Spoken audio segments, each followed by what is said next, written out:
You know what happens if you're not paying attention. Jamie Atkinson and I are going to be running a local celebrity poker tournament, and all of the money, it's $50 to get in, and all of the money is going to go to Puppy Girl and her one tail at a time dog rescue so that we can rescue puppies. I would rather watch blades of grass grow or paint dry than to watch a poker tournament. Did you ever go to ESPN? Chris Eldridge is right. You really shouldn't be the co-host of this show. You have no idea how to market something. You have no idea how to get people interested in something. You don't sit there and go, I can't think of anything more boring than your bash. Like, why would anyone want to buy a ticket? $25 is too high. Everything you say on this show discourages people from getting involved in what we do. I think I'm just being a human being and telling it the way I see it. Right, That's all but you're I'm not doing. some guy that just walked in off the street and doesn't know the history of any of the stuff we're talking about, right? You know we're trying to promote a poker tournament, and then you sit there and go, I can't think of any.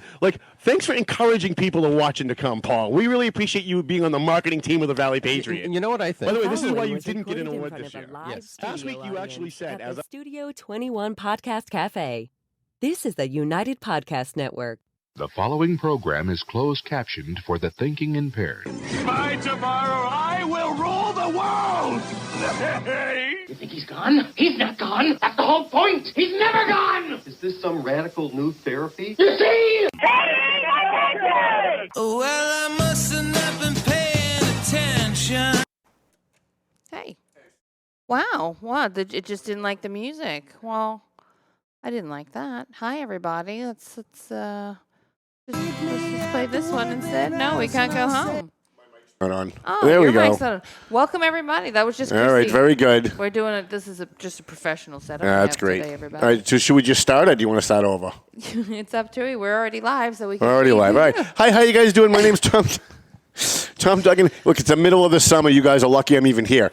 Welcome to the Paying Attention Podcast. Hi, at top. Two Guys Smoke Shop at the Studio 21 Podcast Cafe. By the way, that clip at the beginning, I had forgotten all about that clip. Wow. That is hilarious. I was trying to impress you so much with that, I ruined the actual intro. Yeah, so good job, Chrissy. And when people email me and say, hey, how come Paul's not your co-host anymore? Go back and listen to that clip. That should give you a good idea. Want to thank our sponsors here on the Paying Attention Podcast, McLennan Real Estate, Century 21. We are going to have Matt McLennan back probably within the next week or two to talk about home prices, property values, what's going on in the Merrimack Valley and Haverhill, Methuen, Lawrence, Andover, North Andover, as he does on a regular basis. Let's see if anything's changed since the last time we spoke.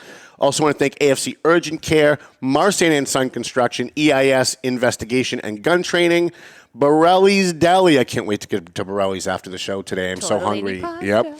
Tomo's on Broadway, Clear Path for Veterans New England. Wow, this list is getting longer and longer. Pleasant Valley Landscaping, and of course the Greater Lawrence Technical School is now offering free classes for adults if you want to get into plumbing or HVAC, heating and stuff, carpentry, whatever, electronics, welding. They're offering free classes. They got a grant. So if you're thinking about maybe changing your profession, if you're thinking about getting into something else, now's the time to do it because they're pretty expensive to take those classes, and they got a grant so that it's free. Before I introduce my guest, I want to at least give our heartfelt thoughts to the families of our servicemen who are in Afghanistan today. We learned right before we came on the show, 4 American Marines have lost their lives. 3 are fighting for their lives in Afghanistan under Taliban control because this president decided to pull out the military before pulling out civilians and pulling out our equipment. We won't talk about the politics of that on today's show, but in subsequent shows we will. Or I may just actually go live at some point in the next couple of days from my office to talk about it because this show is really kind of booked up now through the election. Yeah. To my left, to your right, a hero serviceman. You're a Marine? Marine? And I'm sorry, he's probably hitting you harder today than the rest of us.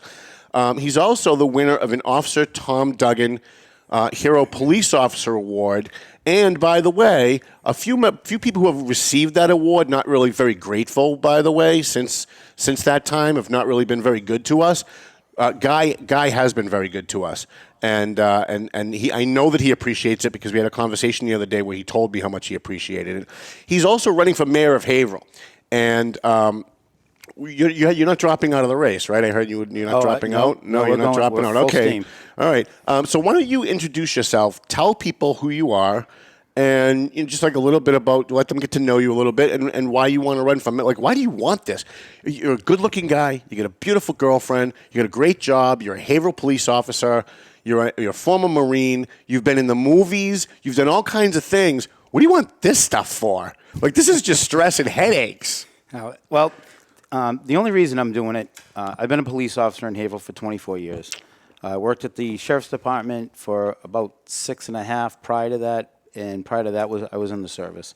I moved to Haverhill when I was back in '81, so I was about 11 years old. Again, lived in the whole city. I love the city. I think it's a great city. We got everything from downtown to countrysides.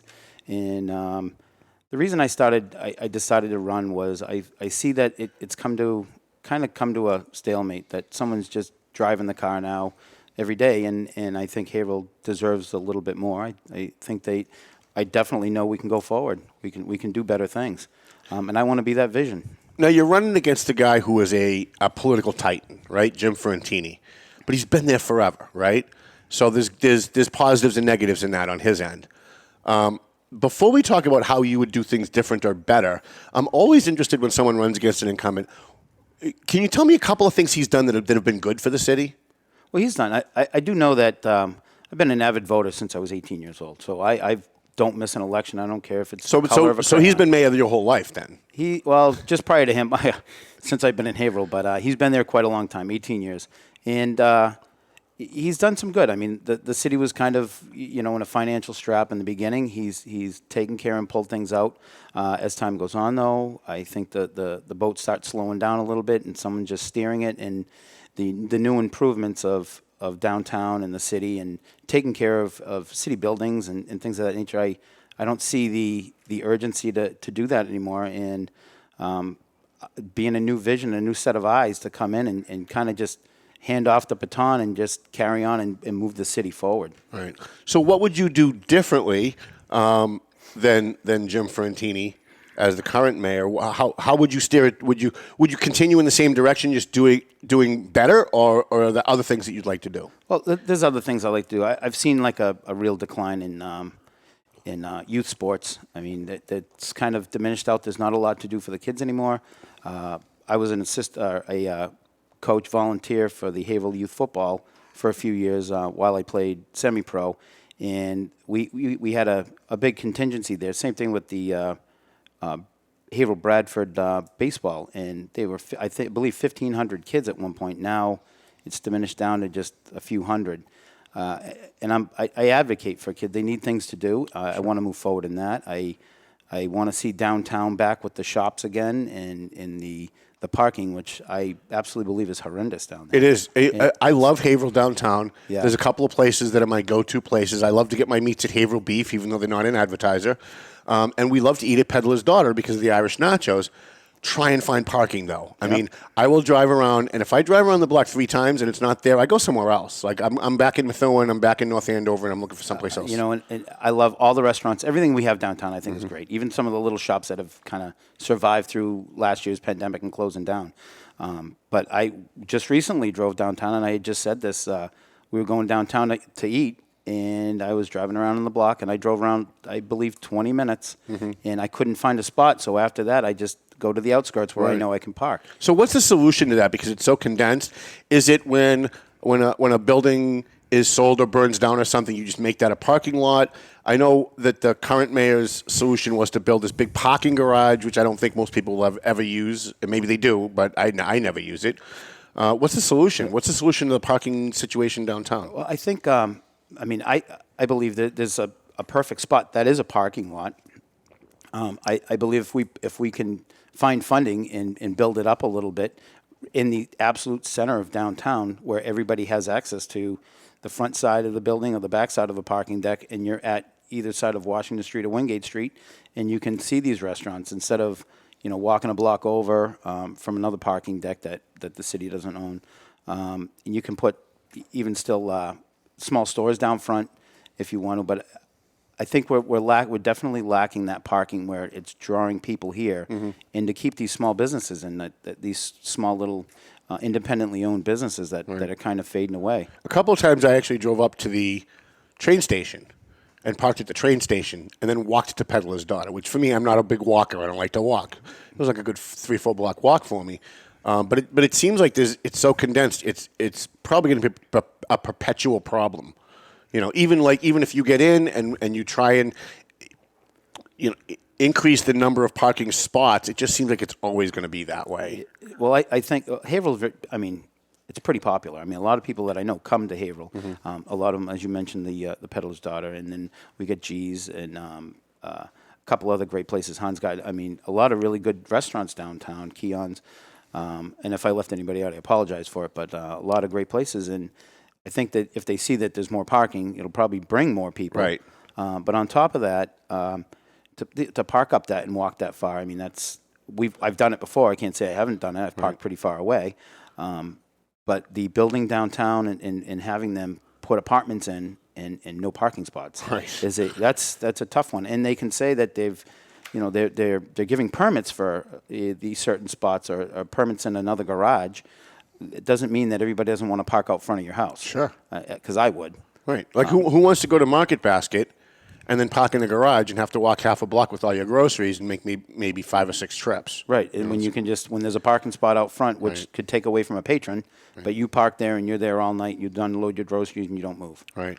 So now, as a Haverhill police officer, kind of puts you in a weird position, right? Because you're working for the chief and you're working for the mayor. The previous mayor he was on the show right after he left, or right after he announced that he was leaving. Seemed to indicate that the current mayor was micromanaging the department, that there were certain things he was not able to get done because of the mayor. Will you give the police department free rein as a police officer? Hopefully, then will you be a former police officer, right? Because if you get the job, you'll have to leave the department. I'd have to take a 2-year leave. Right. So will you be hands-on with the police department, or will you say to the new chief, who, by the way, I think is a great guy. I've met him a few times. Yeah, he's great. It's Pistone. Bob Pistone. Yeah, Chief Pistone. He's a great guy. Yeah, and very even-keeled too. I like that. Yes. It's very hard to excite that guy. Will you let him run his own department, or will you be in there all the time, tweaking things? Well, not even to just narrow it down to the police, but as a good, use the term, the mayor as a manager, it's the people that are below you that run. So any department head that you hire, I mean, I would not want to micromanage them. If you hire somebody for a certain job to head that department, that's the person that's going to answer to you, but they should have the free reign or somewhat free reign to run that department within what the mayor would want them to. And that's, I think, what a good manager would be, I'd like to break it down as assistant managers or your department heads. They're running their business. As long as everything's running top notch, I don't see a problem with it. So whether it be the chief, the highway department director, water, wastewater, it doesn't matter. Whoever's in charge should be running their business and running it to the best of the ability for the people. Now, you're going to be chairman of the school committee, right? The mayor's chairman of the school committee in Haverhill. And the big controversy all over the country, doesn't matter what community you go to, mask mandates, vaccine mandates. We know that our good friend, Jeff Riley, who's head of the Department of Ed now, he used to be the receiver in Lawrence, has just pushed through a mask mandate. As mayor, do you support these kind of measures? Do you support these kind of, I don't want to say fascist because it turns people off, but do you support these authoritarian measures coming up from on high, which is like a one size fits all solution for everybody? Yeah. So my position on the mask mandate is, first of all, I use the term mandate. I think it's a strong word to say that you're forcing somebody to do something against their will if they don't want to. We live in a country which we're very, very, very lucky to be as free as we are. I don't believe that we should be forcing anybody. For health reasons wise, if somebody wants to wear a mask on both sides, I don't think that anybody should shame them if they want to. Right. But on the other side, I don't believe that people that don't want to wear them should shame the people wearing them. Right. So I play as what is safe and healthy for you, and if the office of mayor has control in the city to make that type of decision, I would make it on the everybody on the city of who where the strongest side would be, and make a decision whether it be a yes you do or no you don't. If it comes from the top down and it's I would have to say they'd have to write it into law to make it a law, because I don't think you can force anybody to do it. Right. that would be a different story. But if there's a control there that you have a say in it, I don't agree with the mandate part of it. If you want to wear one, you can wear one. What do you think about the quality of education that kids in the Methuen schools are getting today? It seems to me that they know all about transgender bathrooms, abortion, and global warming, but they have no idea what the Constitution is. They can't add, they can't add in their head. You pull up to Taco Bell and your bill is $10.25. You hand them a 20, then you find a quarter and you hand it to them, but they've already rung it in. They have no idea what to give you. Oh yeah, well, that's been happening for a long time though. And I say the same thing. I don't even know what happened in schools now where the history books have almost been washed and it's something new. Yeah. It's not history anymore. It's social studies. Right. It's history from the perspective of left-wingers who hate this country. I mean, this critical race theory stuff is ridiculous. I mean, that's my opinion. I'm not running for anything. Well, you know what, and I can honestly come out and say it. I don't even agree with that. I mean, being a former serviceman, we didn't look at anybody for their race, creed, color of your skin, anything, religion, backgrounds. We looked at a person as a person. Oh, you don't agree with critical race theory? I don't agree with it. No, I don't agree with that. Good, I don't think good. we should be teaching our children that, to look at people because of what they look like, and I'll just use it. Leave that as a basic thing. I don't. So believe in that. would you spearhead a policy? Because I sat on a school committee. It was one of the few things that I think has given me a leg up on doing the job that I do now, seeing how the sausage gets made. Would you make a policy to make sure that that's not being taught in the schools? Because it's outright racism. Whether it's racism against black people, racism against white people, it's all racism. Yeah, I mean, if that's something again that's within the control of the city to make that decision, I would make a policy that I don't believe in it. But then again, you'd have to consult the experts and see what they have to say. Because I have no problem listening to both sides.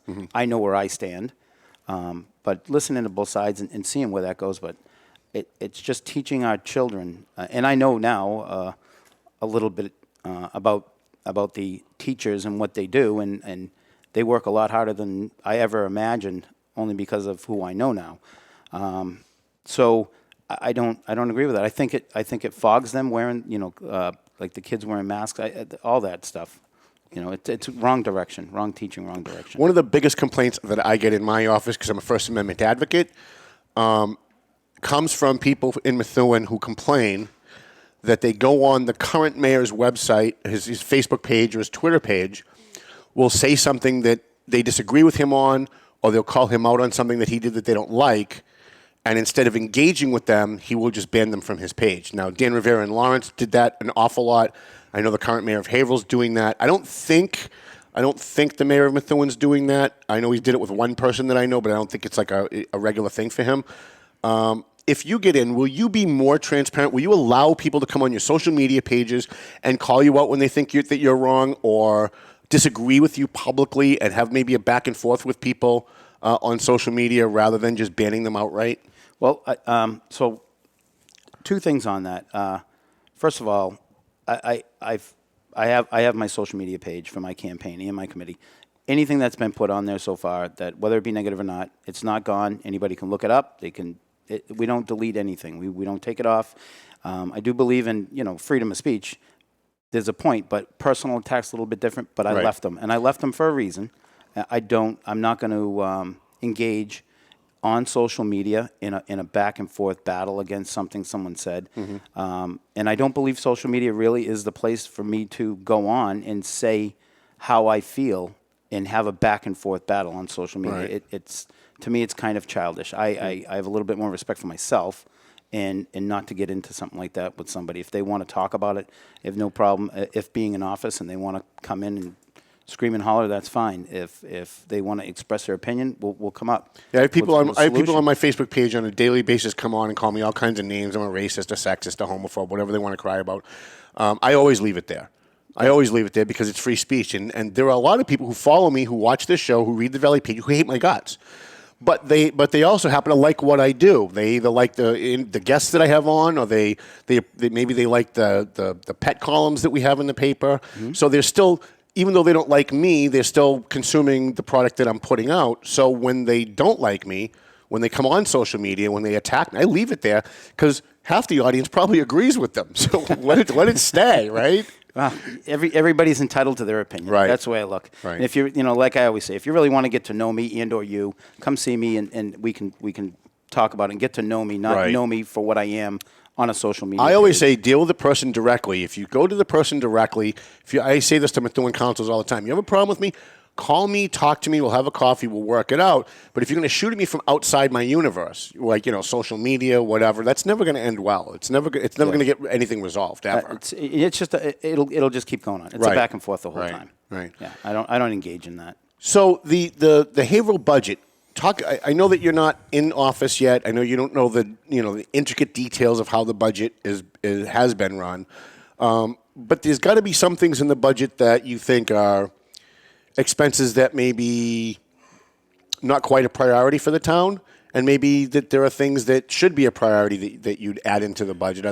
Is there anything budget-wise that you'd be looking to change if you were to win come January? Well, so looking at the budget myself, and again, I learn every day on the budget. I mean, I look at it myself and we go over it. There's a couple things in there that do I believe that the city needs to be spending as much money on as they do. Mm-hmm. I really don't know until I look deeper into that line item of whatever they're buying or paying for. I do know that the city does have money, and it has money to fix, as I had mentioned earlier about if something's broken, it doesn't matter. You got to fix it right away. I mean, if the roof is leaking in a school, don't patch it up, fix it. Because if it was your house, you'd have that fixed and you'd find the funds to do it without breaking yourself. Mm-hmm. And I think the city of Haverhill does have that. We have an issue with the animal shelter right now. We need a new animal shelter, and they're replacing it with trailers or it's pretty much condemned to humans. The control officer can only go in there to care for the animals, which is our home pets, but they're putting them inside there in cages, yet it's still exposed to wildlife being able to get through with all the rotting and cracks around the edge of the building. City of Haverhill has the money, or they should find the money. That's our animals. We have 65, 70,000 people, 34 square miles in Haverhill. We have a lot of animals that get loose, and if they're lucky enough to get, caught by the animal control and keep them safe, that's where we all want our animals to go, is to be safe. What do you think about the city's responsibility for infrastructure and how that's been handled over the last 10 years as far as, DPW, 100-year-old pipes under the ground? We did a big story about the police station. I don't know if you followed that 5 or 6 years ago with Chief Denaro, where you had mold in every single office, you had leaky roofs. Oh yeah. What would be your plan for moving forward for infrastructure for Haverhill? So I'd obviously consult with the specialists that are doing it. But I do see, just being a police officer and being on the street and seeing, hey, they've done a lot of water pipes, drain pipes, replacement of the old system. But I think it should have been going along as it goes. And this year and last year was like a big push to have a lot of it done. And it's expensive, which is going to fall back to the expense of the people, the taxpayers, when they'll notice it. But it should have been going around a long time, and it should still continue with the infrastructure and with our new building and having new. There's a whole bunch of new projects to be put up, and Haverhill itself and the infrastructure, which I like to consider public safety, school system, DPW, everything, water, wastewater. We can't keep up with what we have now. To add another 5,000 people to our population is just going to weigh it down even more. So you think Haverhill's overdeveloped? I know North Andover certainly is. I personally believe, and this is my personal belief, I think it's overdeveloped too much right now, that we're playing catch up now. I mean, the schools are all jam packed. Mm-hmm. I mean, I know Hunkin School it's jammed. Mm-hmm. So I mean, where are you going to put the students, or are you going to overwhelm the teachers with bigger classrooms? I'm not quite sure what the solution to that is. How do you increase the quality of education that kids are getting in the Haverhill schools? As I said, they all know about abortion, but you ask them questions about real life stuff and they really don't seem to know. And the excuse that I get from other people is, well, it's a tough community. A lot of kids come from poor neighborhoods. There's a lot of violence in the neighborhoods. It's a second language issue. But the schools have no problem teaching those exact same kids how to, understanding global warming. And you could talk to any kid that graduated that's in Haverhill High School, and they can have a good, really solid, substantive 1 hour debate with you about global warming and know what they're talking about. But they don't know the first thing about the Constitution. How do you, as mayor, increase the quality of the education to make sure kids are actually learning science and the Constitution and English and math? So in my platform that I have broke down, I would want to, help educate our teachers, our administrators there, and give them the best knowledge we can give them, so they can break it down to the children, so they can get the best educations that they can get. I'm not saying that they're not getting that, but I would like to see the school department implement higher quality training for the teachers, so we can get out of this the rut that they're in with this the different trainings, and things that basic life things. I'm not saying that there's a global warming problem or not. Disagreeing or agreeing with it. I'm just saying more of, like you said, the social studies or the history and the math, the English. Right. It's all fallen off. See, as you said. I would have no problem with the schools teaching kids about global warming, even though I don't really think it's real, but okay, whatever. Right. But I would have no problem with the schools doing that if they were doing everything else right. Correct. Like if the average kid graduating from Haverhill High School could get themselves into a 4-year college, whether they go or not, but if they could get in, or they could get a good job, and they knew the basics, and the teachers wanted to teach that kind of stuff, I'd be okay with it. But since they're not, it's kind of like, you got one job. Like, do that first, and then talk about all the other stuff. Right. And I do know the teachers, and I know this firsthand, what they're... Are you a teacher? Is that why he looked at you? Yeah. All right. Yeah, she's a teacher. Forget everything I just said then. So I might catch it later. But May? What do you mean, yeah. May? She's already sharpening her nails. I can see it. Yeah. But again, knowing some inside stuff, they're overworked. They work. I never knew it. I thought a teacher went in at 7 a.m., was done at 3. That's it. Wash my hands. I go home. They have vacations all summer long. Right. And that's not how it works. Right. It's not even close. And if anybody even thought that, then you're crazy. It's all the time. The prep work, everything that goes into it. And to add more to what they're trying to teach and subtract maybe some real life stuff that you need. I mean, again, I agree with you too. I'm not saying global warming is true or not. But it's nice. It has something to do with the environment. They're learning something. Right. But yeah, you can't subtract the mathematics out of it, or your grammar out of it, or cut back on that so you can add this. I don't agree. Not to stay on this subject too long, but one of the things that really has always bothered me since I sat on a school committee is when I was in high school, even if you were in an English class, if you were in science class and you wrote a report and you misspelled a word, you still got a point taken off for that, right? Oh, yeah. Because all the teachers were on board with you being able to write better. And that's one of the reasons why I'm a good writer. I think I'm a good writer, right? But that's one of the reasons why going into the writing field, I do as well as I do, because no matter what class I was in, whether it was psychology, whether it was science, if your grammar wasn't right, they took a point off, even though your science calculations were correct. And today it doesn't seem like any of that is going on. It seems like if kids are misspelling things, I remember my kids even in North Andover were coming home, they'd show me their science report and I'd be like, there's misspellings all over this. How'd you get an A? Like, you got periods in the wrong place. How did you get an A? This is at least a B+, maybe B- paper. And the schools aren't doing it anywhere. I can't say that doesn't happen from what I see, but right. Needless to say, I know it's probably getting corrected that way. Oh, I'm sorry, we're still on that. Okay, Yeah. Let's just change the subject. So let's get off Haverhill. Do you mind if I get off Haverhill for a second and just ask you some? So I'm not a big fan of Seth Moulton, your congressman, my congressman, right? He's in Haverhill too, isn't he a congressman? I don't. Do you have Trahan or do you have? Okay, you do. So I have Seth Moulton. So I'm not a big fan of Seth Moulton. I'm an ultra-conservative. He's an ultra-liberal. I don't agree with him on any of his issues. However, he did something heroic this week. And I think it's incumbent on people like me who don't agree with him on most things and are usually beating him up on issues to come out and say when people like that are doing something right. Mm-hmm. He has called out his own president of his own party because of the method of withdrawal in Iraq being the disaster that it is.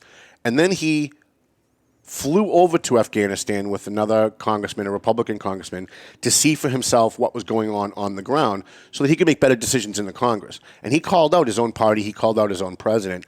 As a former Marine, as somebody who was probably being hit by this stuff a lot harder than the rest of us when you see 4 guys dead, 3 guys wounded just today, and you know it's going to get worse. What are your thoughts about all of this? I was just actually listening on the news about them flying over there, and they're holding them to be the bad guys for flying over there and not telling anybody. Only because he's criticizing the president. If he wasn't criticizing the president, they would have thought what he did was fine. Yeah. So but that's probably why. Yeah. I don't think it. Personally, I'm not there. I wasn't making the decisions, but I think a better decision could have been made. Mm-hmm. I mean, I don't ever have known. I never even my own thoughts that they would just drop everything, leave, and just call it a day. Look, I've never seen a conflict in my life. I mean, I've studied all the way back to like the Spanish-American War. You never pull out the military before you get out the civilians. Like the whole purpose of the military being there is to protect the civilians that are there. Right, and they should have. I think it could have been done a different way, but again, that's on a federal level, way over my head. Mm-hmm. But I don't agree with the way they did it. I don't think there's a lot of people that agree with that either. You don't leave anybody behind. You shouldn't. It doesn't matter, civilian or not. Civilians helped us, or the civilians were there taking care of the military, or even the translators that are there. They helped us, so you gotta do something with them and get them out of harm's way first. Right. I have to say I'm so impressed with Seth Moulton that because I am the guy that's usually beating him up. I sent an email and I also posted on Facebook how proud I am that he's my congressman today. And again, all my right-wing friends, because I'm a right-winger, but all my right-wing friends are like, he's a worm, he's for a Bush, and but you know what? He's a former serviceman himself. He's a hero himself, and he stood up for his troops and American civilians above his party. I can't remember the last time I saw that, at least on the Democrat side. We know Romney does it on the right, but I've never seen it on the Democrat side. Yeah, that was definitely definitely a different look. Yeah. And something you never expect. But he did the right thing. So I'm glad. You're running for mayor. If you're just joining us, we're with Guy Cooper. He's running for mayor of Haverhill. He's a hero Marine, former Marine. He's a hero police officer on top of all that. He's also been in pro or semi-pro football. He's also been in the movies. You were in Ted 2? I did a little background in Ted 2. Yeah. The most recent stuff I did now was Honest Thief, Liam Neeson movie. One just prior to that. That was probably one of my better of scenes. And I did Father of the Year with David Spade on Netflix. And I had a pretty unique, without going too deep into it, I had a very unique role in that, which was pretty good. Yeah. So how is all this going to help you be a better mayor? Because we all know that most politicians are actors, right? Most of them are liars. They just go out and they read their script, whether they believe it or not. And you're now getting it at the bottom level, at the local level. How is all of that training going to help you become a better mayor? I'll say this, and I got to be honest. As my lovely girlfriend down there has seen me stress out to try to write my own stuff. I really don't want somebody writing what I feel, and I go through constantly throwing things off her. And how should I write this? I want to come in from me. I don't want to come in from someone. So it's the honesty. This is how I feel. This is how I am. I think through the acting and even being the police officer, and then when I was going to college, I took a lot of public speaking, and I like that. I like talking to the public. I think it's a little bit easier. And to be honest, that's just who I am. I'm an honest guy. I have a very hard time. To lie, you got to lie once, and you got to carry that lie so long that you don't even know where you lied anymore. Right. So, but in politics, it doesn't seem to matter. It seems like we get lied to so much by our elected officials that nobody ever gets held accountable. I mean, look at all the lies that our president has told just this week. On Monday, it was Monday they came out and said it's completely impossible to know how many Americans there are in Afghanistan. On Wednesday, it was we have 1,500 Americans in Afghanistan. I'm like, wait a minute. How did you go from it's completely impossible to know to, hey, we got an exact count? Right. I mean, it's and I can see everybody. I mean, I do the same thing. You hear someone talking, you're like, that's a lie. Right. I do believe if people should be held accountable. If they lie, they get caught in that lie. As being a politician, you should be held accountable. I mean, I'm not saying everybody needs to get locked up and go to jail, but you should be held accountable for it. At least, the calling them out isn't enough. That hold them accountable. You have to, you got to have to pay some sort of a price, whether you did something wrong, whatever it may be. But I I do believe that, yeah. One of the most important parts of being mayor, and I think we talked about this off the air, one of the most important parts of being mayor or any elected official is outreach to the community. Taking calls from reporters that you might not like.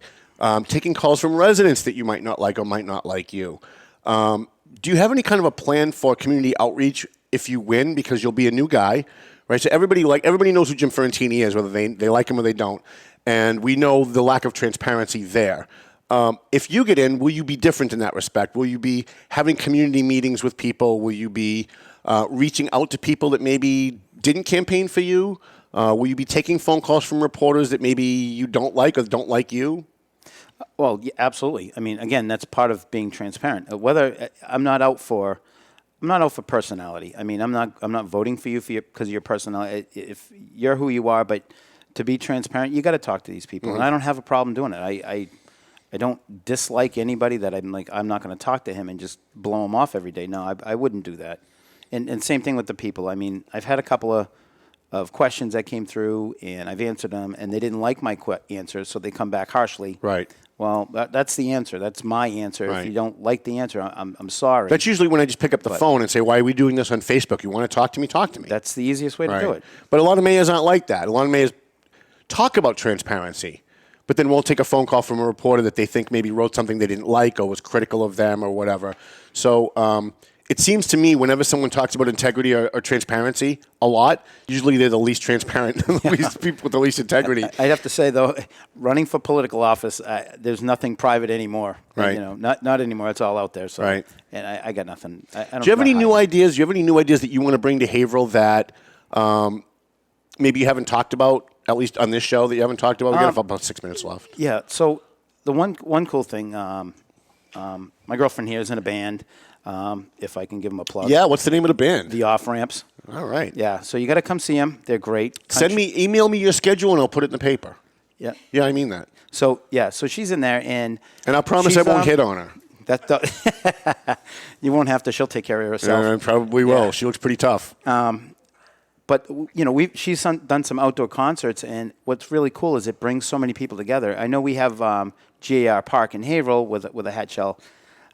It needs some work, but I'd like to see a nice type of amphitheater type of thing, or something that people can get out and do community-wise, and come in and just watch them play, or same thing with, our parks and recreations where, the kids' sports, I've seen them die out, that there's not too many people involved. We're losing Skateland where the kids go. I'd like to see a lot more of the kids' activities. I know there's a lot of families out there that do it and cart them around, but more to do to bring people back in. I know we have a lot of great community people that Team Haverhill, I don't want to leave anybody out, that throw events in Haverhill, and I think it's great, and I'd love to see that go more and more and more. You seem very focused on the entertainment aspect of Haverhill, whether it's downtown, whether it's what you just talked about maybe having concerts. And those are great things for a community because those are the kinds of things that bring people like me into your community, even just for the day. And while we're there, we're buying hot dogs at the local hot dog stand. We're stopping for milk on our way home, which helps the Haverhill economy. Do you have a master plan? Do you have something that you're going to put forward, or you're going to put together a master plan for? And I've never heard of a master plan for entertainment. Maybe we could start something new today. Yeah. Well, entertainment, chill, things for kids. But I work on it every day, something new. I don't really have a full write-up of what my master. I know I want to work on parking for sure. I want to work on the sidewalks down. I think our downtown is beautiful with the buildings, and I want to bring back those small businesses. I remember riding my bike from Riverside up to the clip joint to get a haircut from Biff, God rest him. and I would ride through town, and we had all little shops all the way up, little stores and little shops. I bought a pair of gloves when I was younger and a hat when it was in the wintertime. They kind of diminished away, and they're not there anymore. I'd love to see that in the quote downtown where we can flourish with Haverhill. Do you have? We've got about 3 minutes left. Do you have a fundraiser coming up that you want to promote? How do people get in touch with you? How do they donate to your campaign? How do they volunteer for your campaign if they want to? So there's some tough questions there. Me being a public that was employee, my easy question. That's a tough one for me. So being a public employee, I am by law OCPF. I can't ask for donations. I can't have a fundraiser. I can't say it. We will be having a get-together very soon, and I will publish it on my Facebook page, either the Committee to Elect Guy Cooper, or it'll also be on my webpage, guyformayor.com. But we're going to put something together, and very, very soon. And if people want to help out on my guyformayor.com, you can go down to Get Involved. It says Get Involved, but it's more volunteering. If you want to hold signs, if you want to host a yard sign in the yard, you want a bumper sticker, you fill out that form. That way we can look at it, and I pretty much personally have been dropping everything off myself. One of the biggest problems with local elections is people don't know when they are, right? I bump into people all the time 2 weeks after an election. They say, hey, when's that Perry election? When's that Rivera election coming up? And I'm like, yeah, it was 2 weeks ago.